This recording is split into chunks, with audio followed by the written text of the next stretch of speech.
నిజామాబాద్ జిల్లా కేంద్రంలోని R&B guest house లో డీఎస్పీ అధినేత డాక్టర్ వీసారాధన మహారాజ్ ఆదేశాల మేరకు నిజామాబాద్ జిల్లా కేంద్రంలో డీఎస్పీ రాజకీయ మార్గదాత కానీరం 90వ జయంతి వేడుకను ఘనంగా నిర్వహించారు. ఈ కార్యక్రమానికి ముఖ్య అతిథులుగా హాజరైన డీఎస్పీ జిల్లా అధ్యక్షుడు సుమన్ మహారాజ్ మాట్లాడుతూ దేశ రాజకీయాల్లో బహుజన వర్గాలకు అధికారం అందించి డాక్టర్ బాబాసాహెబ్ అంబేద్కర్ కోరుకున్న సమాజ స్థాపనకై అతని వారసులుగా కాన్షీరాం ప్రయాణం మొదలుపెట్టి దేశ రాజకీయాలను శాసించే స్థాయికి ఎదిగారని, కాన్షీరాం వారసులుగా తెలంగాణ రాష్ట్రంలో డాక్టర్ వీసారాధన్ మహారాజ్ నాయకత్వంలో ధర్మ సమాజ్ పార్టీ ద్వారా మళ్లీ కాన్షీరాం కలలు సాకారం కాబోతున్నాయని, డీఎస్పీలోకి బీసీ, ఎస్సీ, ఎస్టీ అగ్రకుల ప్రజాస్వామ్యవాదులు అందరూ రావాలని ఆహ్వానిస్తున్నామన్నారు.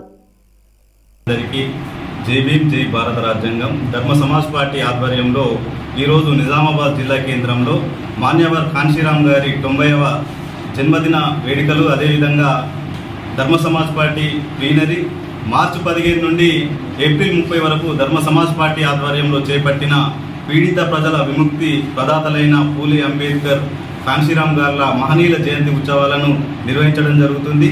రాష్ట్ర వ్యాప్తంగా మరి ధర్మ సమాజ్ పార్టీ అధినేత విశారదన్ సార్ గారు మరి కార్యక్రమాలు చేపట్టడానికి పిలుపునియడం జరిగింది. అందులో భాగంగానే నిజామాబాద్ జిల్లా కేంద్రంలో ఈరోజు ధర్మ సమాజ్ పార్టీ ఆధ్వర్యంలో కాన్షీరాం గారి జయంతి కార్యక్రమాన్ని నిర్వహించడం జరుగుతుంది. అదేవిధంగా రాబోయే రోజులలో మరి మహనీయుల జయంతి, పీడిత ప్రజల విముక్తి ప్రదాతలైన మహనీయుల ఉత్సవ జయంతులు, అదేవిధంగా ధర్మ సమాజ్ పార్టీ ప్లీనరీ కార్యక్రమాలు నిర్వహిస్తామని చెప్పేసి ఈ కార్యక్రమం సందర్భంగా తెలియజేయడం జరుగుతుంది.